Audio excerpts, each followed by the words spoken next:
नमस्कार all of you. अब हम लोग देखेंगे फर्स्ट ऑर्डर रिएक्शन का half life. First order reaction का हाफ लाइफ क्या होता है। इसके पहले आपने पढ़ा है कि प्रथम कोटि अभिक्रिया किसे कहते हैं, प्रथम कोटि अभिक्रिया का क्या एग्जाम्पल होगा, यह पहला पार्ट है। दूसरा पार्ट आपने पढ़ा प्रथम कोटि अभिक्रिया किसे कहते हैं, प्रथम कोटि अभिक्रिया का व्यंजक क्या होगा। यह 5 नंबर का क्वेश्चन था आपका, वह दोनों पार्ट आपने पहले पढ़ लिया है। अब तीसरा पार्ट देखेंगे इसी फर्स्ट ऑर्डर रिएक्शन का हाफ लाइफ क्या होता है। इसके पहले भी आपने जीरो ऑर्डर रिएक्शन में हाफ लाइफ सुने हैं कि हाफ लाइफ मतलब होता है अर्ध आयु, और अर्ध आयु का पहचान होता है टी हाफ। यानी इसकी जो परिभाषा होगा कि अभिकारकों की सांद्रता जो होगा घटकर क्या हो जाएगा, आधा हो जाएगा। तो वैसी अभिक्रिया को हाफ लाइफ कही जाती है। यहाँ पर भी वही चीज देखेंगे कि अर्ध आयु हाफ लाइफ का क्या मतलब होगा। कहता है कि वह समय जिसमें अभिकारकों की सांद्रता घटकर क्या हो जाती है, आधी, तो उसे क्या कही जाती है, अर्धायु। इस अर्धायु का पहचान क्या होगा, सिंबल क्या होगा, डिनोट कैसे किया जाता है, टी हाफ से। यह पहले भी पता है आपको। अब हम लोग सीखेंगे कि फर्स्ट ऑर्डर रिएक्शन का टी हाफ कैसे निकलेगा, क्या सूत्र होगा। तो फर्स्ट ऑर्डर रिएक्शन का फार्मूला जो होता है वह आपको पता है कि क्या होता है कि K बराबर 2.303 बटे टी लॉग A बटे A माइनस एक्स, यह पता है आपको। यह सूत्र भी आपको याद रखना जरूरी होगा क्योंकि इसी से आपका न्यूमेरिकल बनेगा। अब इसी न्यूमेरिकल में फर्स्ट ऑर्डर रिएक्शन का टी हाफ पूछा जाएगा तो उसके लिए भी फार्मूला की उत्पत्ति हो रहा है अभी। चलिए यह पहले से पता है कि K बराबर इतना सूत्र होता है। अब हम लोग देखेंगे यह टी का मान क्या होगा। देख रहे हैं कि यह अर्ध आयु है, इसका मतलब है कि टी का मतलब क्या होगा, टी हाफ। लिख देते हैं यदि टी बराबर टी हाफ एवं एक्स क्या कहता है, अभिकारकों की सांद्रता घटकर आधी, यानी A/2। आधी का मतलब आधा, तो x बराबर A/2 है। तो अब इसका मान क्या करेंगे, यहाँ पे पुट कर देंगे। तो K इक्वल टू 2.303, अब यह t की जगह क्या लिख देंगे, टी हाफ लॉग A बटे A माइनस एक्स की जगह क्या लिखाएगा, A/2। चलिए इसी का कैलकुलेशन करते हैं। 2.303 बटे टी हाफ लॉग अब A।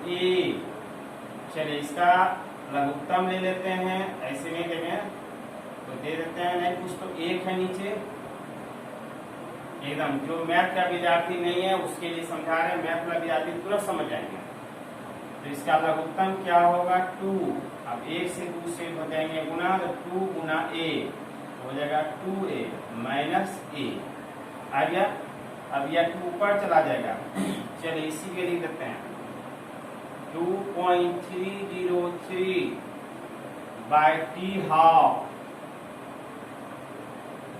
लॉग, अब यह डायरेक्ट कर देते हैं 2A, और 2A में A घट गया तो क्या बचा, A। अब यह A और क्या हो गया, कैंसिल हो गया।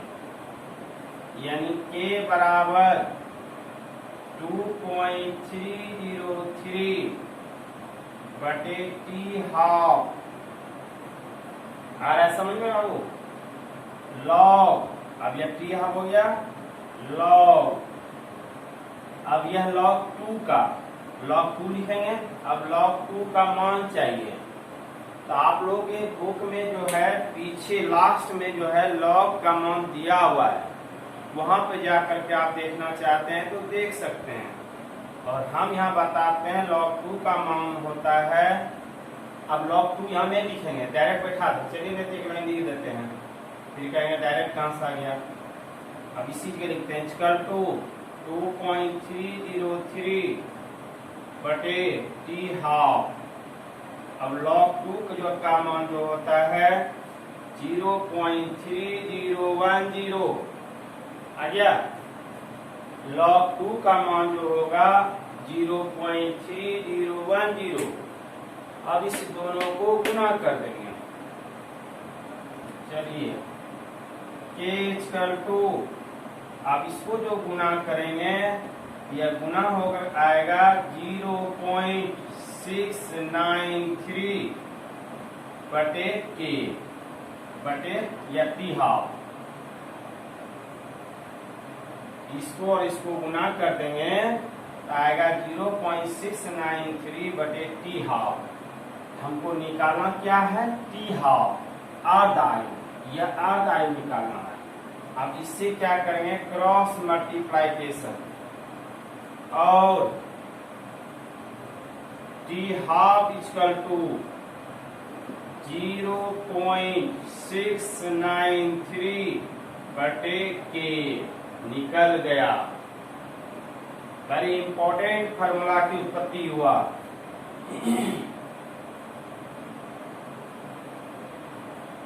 सबसे पहला चीज फर्स्ट ऑर्डर रिएक्शन का यह फार्मूला आपको याद रखना पड़ेगा। यह ऑब्जेक्टिव में भी पूछ सकता है आपको कि फर्स्ट ऑर्डर रिएक्शन का सूत्र क्या होता है। तो के इक्वल टू 2.303 बटे टी लॉग ए बटे ए माइनस एक्स।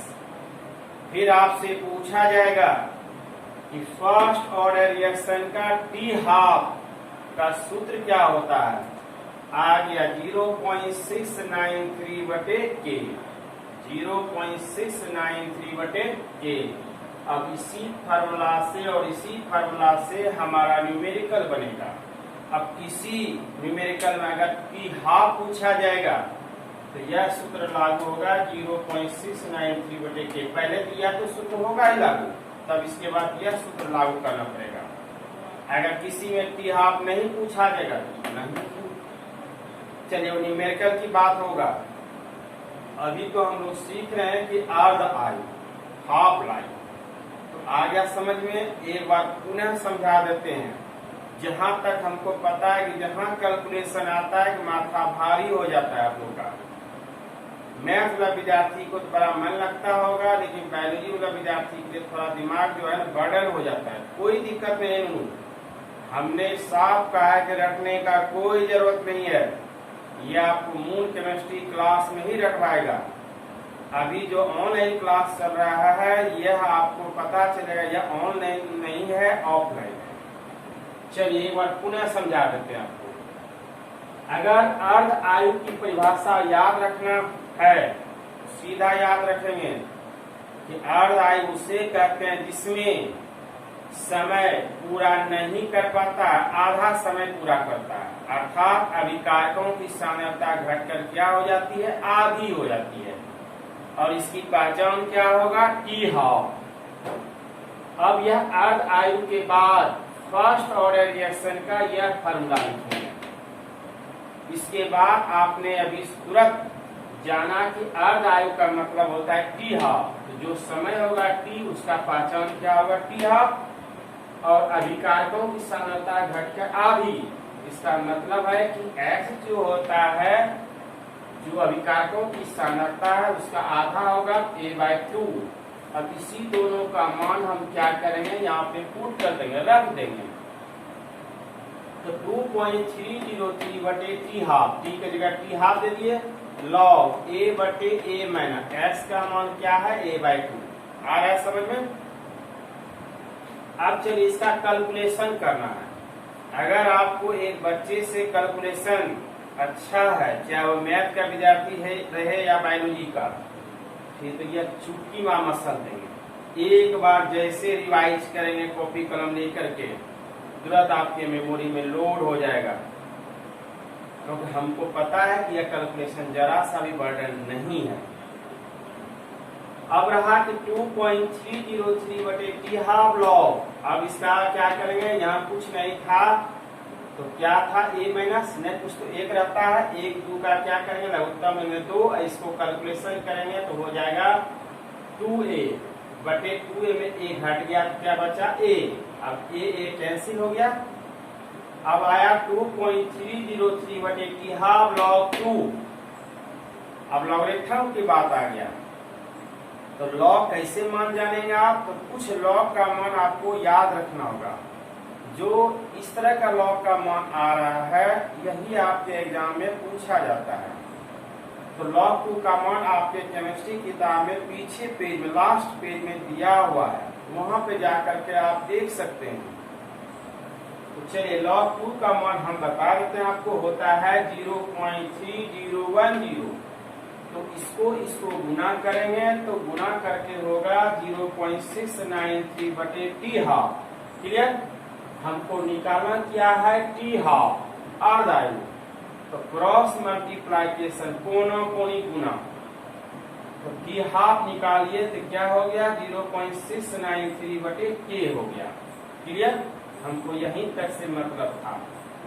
अगर आप एक लाइन और चाहते हैं तो नोट लिख सकते हैं, नोट में हम नोट बोल देते हैं, आप लिखते जाइए, कॉपी कलम निकाल कर रखिए। हर हमेशा कहते हैं जब भी वीडियो चालू कीजिए तो कॉपी कलम आगे में निकाल करके रखिए, क्योंकि वहां भी तो आप रिवाइज करेंगे।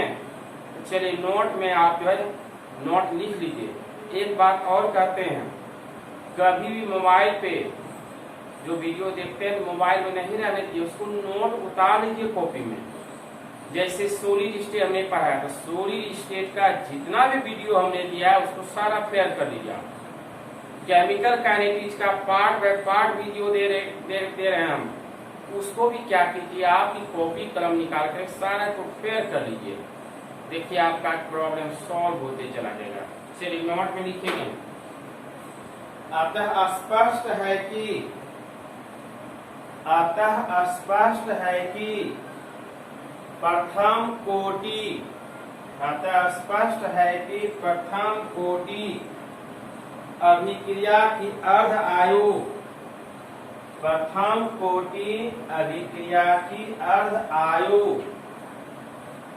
अभिकारकों के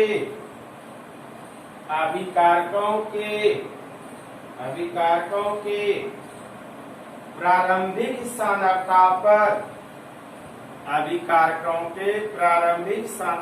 पर निर्भर नहीं करता है।